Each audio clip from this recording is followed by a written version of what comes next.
व्यय बहुत कम आता है, क्योंकि जितना बचा सकते उतना बचाने का हमारा रवैया रहता है। तो जैसे हम प्रवास करते तो प्रवास में भोजन खरीदते नहीं है, घरों से मंगाते हैं। अब गाड़ियाँ लेट वेट हो जाती, एक आध बार रह जाता है तो रह जाता है। रुकेंगे तो हम होटलों में नहीं रुकेंगे, कार्यालय है तो वहाँ रुकेंगे, नहीं तो घरों में रुकेंगे। तो दिखता जो हो रहा है उसके पीछे जो नॉर्मल बजट है सोसाइटी का, उससे हमारा बजट बहुत कम रहता है। लेकिन उनका वो प्रश्न छोड़ के बाकी सब प्रश्न चले गए। तो हम ऐसा करते हैं, संघ अपने में लेके हम जाकर मिलते हैं और प्रत्यक्ष देखने से उनके भ्रम दूर हो जाते हैं। तो कल मेरा आह्वान भी यही था कि अंदर आके संघ को देखिए। कोई इतना बताने के बाद भी अपने प्रश्न कायम रहेंगे, ऐसा हो सकता है। लेकिन जब आप एक चम्मच चीनी खा लेंगे तो चीनी मीठी है ये बताने की आवश्यकता नहीं रहेगी।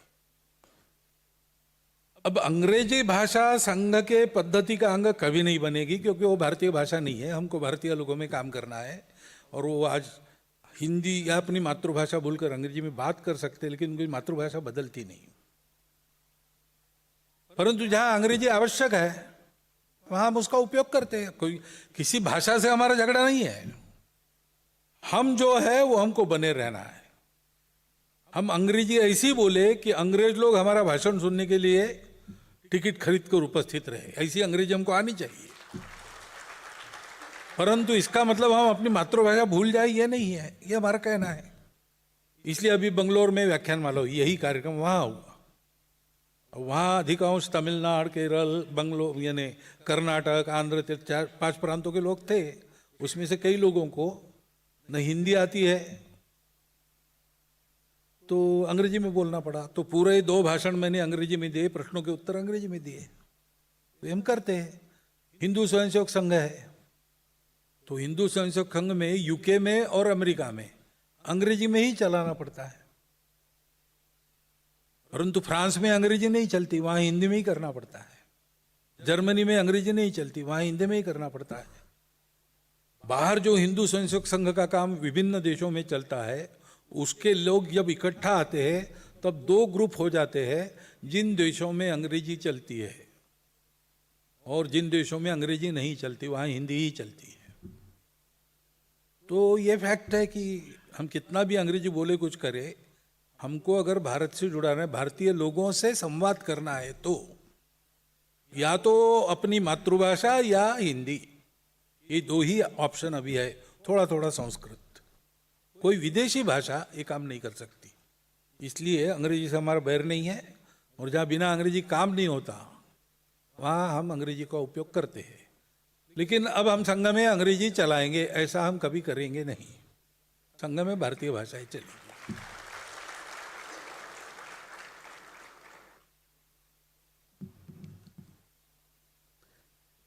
संघ के कार्य पद्धति समझने की दृष्टि से एक प्रश्नकर्ता ने प्रश्न पूछा है, संघ में पदाधिकारी की निवृत्ति कैसे तय होती है?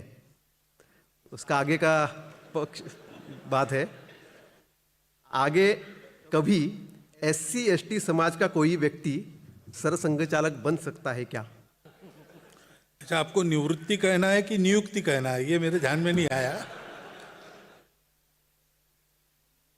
संघ में संघ के जो जनरल सेक्रेटरी है सरकारी विभाग, अभी दत्ताजी होसबाळे है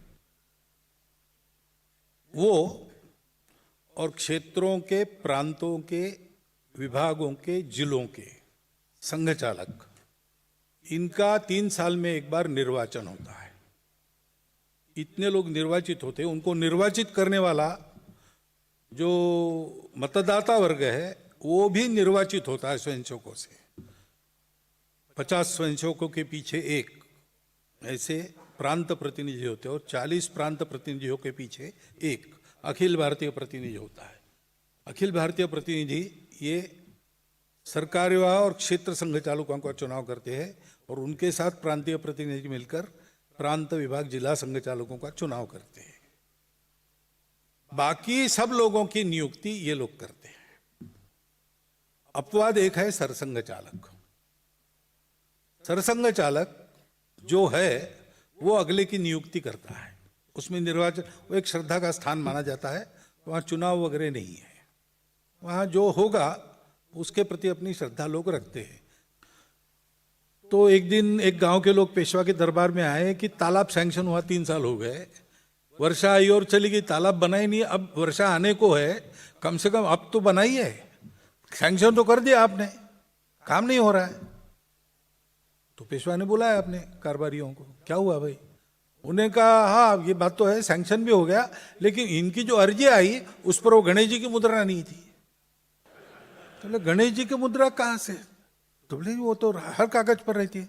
अरे लेकिन ये नियम कहाँ है? तो बोले मालूम नहीं, पीछे से चलते आया है। तो फिर पता लगा, तो पता चला कि ये अनाथ हो गए थे दोनों, पेट भरने का साधन नहीं था, इसलिए इसने शुरू किया, जाने में पहले फ्री, आओ ये लगाओ, तो अच्छा लगता है, लोग करते थे। बाद में 1 पैसा, फिर 5 पैसा, ऐसा करके अब अपना पेट चलाता है। तो उसको अरेस्ट हुआ, पकड़ा, लाया दरबार में कि ये हमारे राज्य में भ्रष्टाचार बिल्कुल नहीं चलेगा, हम तुमको कड़ी सजा देंगे। उसने कहा आप मुझे सजा दे ही सकते हो, आप राजा हो, सर्वशक्तिमान हो, मेरा तो कुछ है नहीं, ताकत मेरी है नहीं, लेकिन आप जो बोल रहे भ्रष्टाचार बंद गई, ये आप नहीं कर सकते। क्या मतलब? तो बोले वो आप नहीं बंद करते, आपकी ताकत नहीं है। तो बोले ऐसे कैसे? तो बोले देखिए, तो बोले देखते हैं, तुमको एक जंगल में रखते हैं, वहाँ कोई आएगा जाएगा नहीं, और तुम वहाँ भ्रष्टाचार करके दिखाओ 6 महीने में। तो उसको जंगल में रख दिया, एक झोपड़ी बना दी, रक्षण की व्यवस्था की, रोज 2 बार भोजन आएगा, पास में नदी थी ना, तो रहने लगा वहां पे। अब उसने क्या किया, नहाते समय नदी की किनारे में खड़े रहकर वो नैया चलाने वालों को रुको रुको, क्या है, सरकारी काम है, क्वार्टर मिला है, भोजन आता है रोज, लहरें गिनने का काम मुझे मिला है, तुम नौका चलाते हो, लहरें टूटती है तो बंदी है। तो बोले अरे भाई हमारा पेट कैसे चलेगा? तो बोले 5 रुपए का लाइसेंस निकालो। 6 महीने में लाइसेंस का पैसा 1 बोरी भर पेशवा को पकड़ा दिया कि देखो निर्जन वन में रहकर मैंने ये किया। अब इसका क्या करेंगे? ये जब तक नहीं बदलते,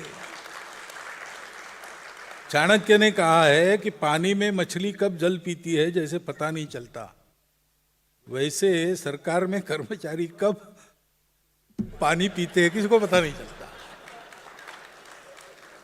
इतनी पुरानी समस्या, ये संस्कारों पर आधारित है। जिसका संस्कार है उसका मन ही नहीं करेगा।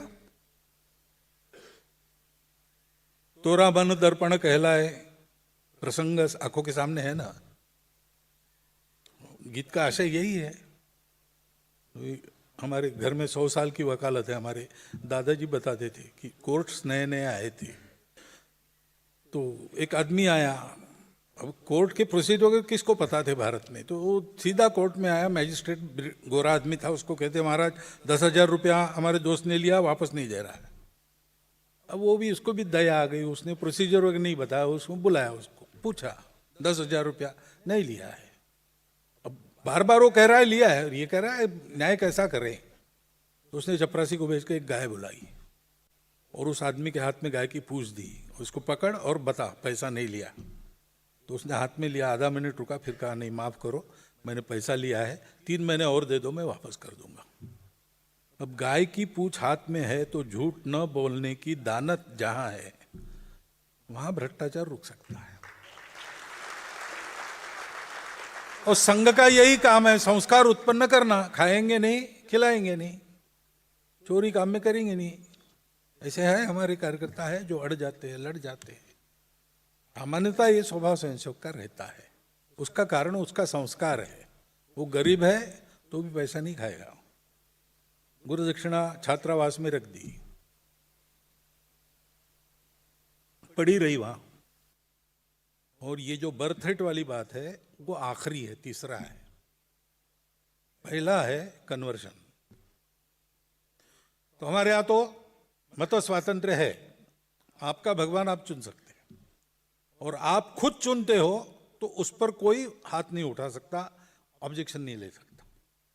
रेवरेंड नारायण वामन टिळक थे, कोकणस्थ ब्राह्मण थे, लेकिन उनको लगा कि ईसा मसीह का रास्ता मेरे लिए ठीक है, तो वो ईसाई बन गए। उनके पत्नी को लगा नहीं, तो हिंदू रह गई। उनके पुत्र देवदत्त टिळक वो भी हिंदू ही थे, परिवार में विच्छेद वगैरह नहीं हुआ, परिवार था ही। ये बात अलग है कि जब रेवरेंड नारायण वामन टिळक चर्च में तुकाराम महाराज के अभंग गाने लगे तब उनको बाहर कर दिया, वो बात अलग है। लेकिन वो ईसाई बने तो बन सकते हैं, कोई उसमें, वो एक प्रसिद्ध कवि थे, कवि हम पाठ्य पुस्तकों में उनकी कविताएं याद करते थे, उनकी योग्यता है ही, वो आदरणीय भी है, सम्माननीय है और देशवासी के नाते हमारे प्रेम के विषय भी है। परंतु जोर जबरदस्ती या लालच दिखाकर या मजबूरी में फंसाकर अपनी झुंड बढ़ाने के लिए अपने झुंड में खींचना लोगों को, ये जो मतांतरण का प्रकार है वो पूर्णतः त्याज्य है, निषेधार्ह है। और घर वापसी उसका उत्तर है, वो होना चाहिए, ये बंद होना चाहिए, घर वापसी चालू होना चाहिए।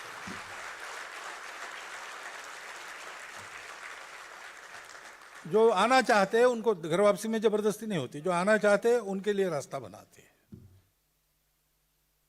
वो एक कारण है। और इसलिए ऐसा मतांतरण बंद हो और जो ऐसे गए और जिनको वापस आना है उनको लेने की व्यवस्था हो। दूसरी बात है घुसपैठ। अब घुसपैठ के मामले में सरकार को बहुत कुछ करना है, डिटेक्ट और डिपोर्ट, ये उनको करना है। अब तक होता नहीं था, अब थोड़ा थोड़ा शुरू हुआ है, धीरे धीरे बढ़ेगा। सेंसस होगा या SIR हो रहा है, उसमें ऐसे कई लोग सामने आ जाते कि जिनका नहीं, यहाँ के नागरिक नहीं है, वो अपने आप कट जाते उस प्रोसेस से, ये भी होता है। परंतु हम लोग एक बात कर सकते, डिटेक्शन का काम हम कर सकते। जो आते हैं उनकी भाषा से ध्यान में आता है, हम उनको डिटेक्ट करें, योग्य अधिकारियों के पास रिपोर्ट दे दे, पुलिस को बता दे कि भाई हमको लगता है कि विदेशी, आप जांच पड़ताल कीजिए और नजर रखिए, हम भी नजर रखेंगे। और हम रोजगार किसी विदेशी को नहीं देंगे, जो अपने देश का है, मुसलमान भी हो, अपने देश का है तो देंगे, विदेशी को नहीं देंगे। ये हम कर सकते, ये करना चाहिए। थोड़ा आंखें खोल के, अवेयर होके आप देखिए आसपास, तो आपको अपने कर्मचारियों में भी, छोटे काम करने वालों में भी बहुत सारे लोग ये मिल जाएंगे। हिंदू समाज के लोगों ने ये छोटे काम छोड़ दिए धीरे धीरे, सब लोग बड़ी नौकरियों के पीछे भाग रहे हैं। इसका परिणाम है कि वहाँ कोई नहीं है तो इनका रोजगार वहाँ पक्का हो जाता है। तो किसी का रोजगार नहीं मारना है, लेकिन सब प्रकार के कामों में अपने लोग चाहिए। और जो अपने आप को हिंदू नहीं कहते वो भी है, तो भी वो इस देश के हैं तो उनको काम मिले, ये हम कर सकते हैं, वो करना चाहिए। ये दो कारण है। और अर्थव्यवस्था में नवाचार की, जहाँ तक हमारी जनसंख्या बहुत ज़्यादा है, इसलिए हमको जो भी करना है प्रगति में वो रोजगार उत्पादक होना चाहिए, रोजगार के लिए मारक नहीं होना चाहिए। तो नई टेक्नोलॉजी आ रही, AI वगैरह जैसी, उसका परिणाम रोजगार कम होने में न हो, इसके लिए क्या करना? टेक्नोलॉजी तो आएगी, स्पर्धा के लिए हमको उसका मास्टर बन के उसका उपयोग तो करना पड़ेगा। AI आने नहीं देंगे, ये नहीं हम कह सकते। AI आएगा, उसका उपयोग हम ऐसा करेंगे कि बिना रोजगार को धक्का लगाए हमारा चलेगा। इसलिए मैंने जो बात कही कल या आज ही कही पहले संवाद में कि मास प्रोडक्शन है, बड़ी बड़ी कंपनियां, हमारी MNC में स्पर्धा चलती है, भारतीय कंपनियां भी चाहिए तो वो चलेगी, परंतु हमारा जोर होना चाहिए मास प्रोडक्शन के बजाय प्रोडक्शन बाय मासेस पर। तो हजारों जगह एक प्रकार का उत्पादन हो तो हमारे देश में वो सस्ता हो जाएगा, तो भाव की होड़ नहीं चलेगी, क्वालिटी की होड़ चलेगी। और क्वालिटी का उत्पादन हमारे यहाँ होगा तो हमारे माल की खपत बाहर भी बढ़ेगी, वो होना चाहिए। और अधिक लोगों को रोजगार मिले ऐसी मानवीय तकनीकी, या जो तकनीकी आती है उसको वैसा बनाकर हमने उपयोग करना चाहिए। ये अगर हमने किया, और उसके लिए दूसरी बात, अपने हाथ से काम करने पर प्रोत्साहन देना और अपने हाथ से काम करने वालों की प्रतिष्ठा बढ़ाना, जो आज नहीं है। आपके पास अगर 2 लाख रुपया है तो आपकी एक कीमत है, 2 लाख रुपया जेब में है आपके, लोग बोले बड़ा आदमी है। 2 लाख रुपया आप क्या करेंगे? खाएंगे? क्या करते हैं रुपए से? कुछ नहीं, आप खरीदेंगे ना खाने के लिए, चावल गेहूं खरीदेंगे। 2 लाख रुपए का चावल जिसके पास है उसकी प्रतिष्ठा वो नहीं है। जो निरुपयोगी धन है आपका उसकी प्रतिष्ठा है। वो धन जिसके कारण उपयोगी बनता है उसकी प्रतिष्ठा नहीं है। तो ये हाथ से काम करने वालों की प्रतिष्ठा। किसान खेती करता है, खेती करने के लिए जवान लड़का तैयार है, उसके पास नए नए उपाय है, पुराने अपने तंत्र को भी जानता है, लेकिन वो खेती करेगा तो उसको लड़की नहीं मिलेगी विवाह के लिए, कैसे होगा? ये सब ठीक करना पड़ेगा। ये केवल तंत्र की व्यवस्था की सरकार की बात नहीं है, हम सब लोगों को अपने मेंटल मेकअप में सुधार करना पड़ेगा, तब ये रोजगार बढ़ेंगे। अपने यहाँ हाथ ज्यादा है, उनको काम चाहिए। खाली दिमाग शैतान के घर हो जाते, फिर नक्सलवाद बढ़ता है, फिर शहरों में हिंसा बढ़ती है, महिलाओं के प्रति अत्याचार के मामले सामने आते हैं। खाली हाथों को काम मिले, इस प्रकार का अर्थतंत्र अपना और इस प्रकार का मन अपना, हाथ से काम करने के वाले की प्रतिष्ठा। नौकरी के पीछे सब भाग रहे, ऐसा नहीं होने देना। ये सब हमको करना पड़ेगा, तब वो विकेंद्रित अर्थव्यवस्था अच्छी तरह से चल सकेगी।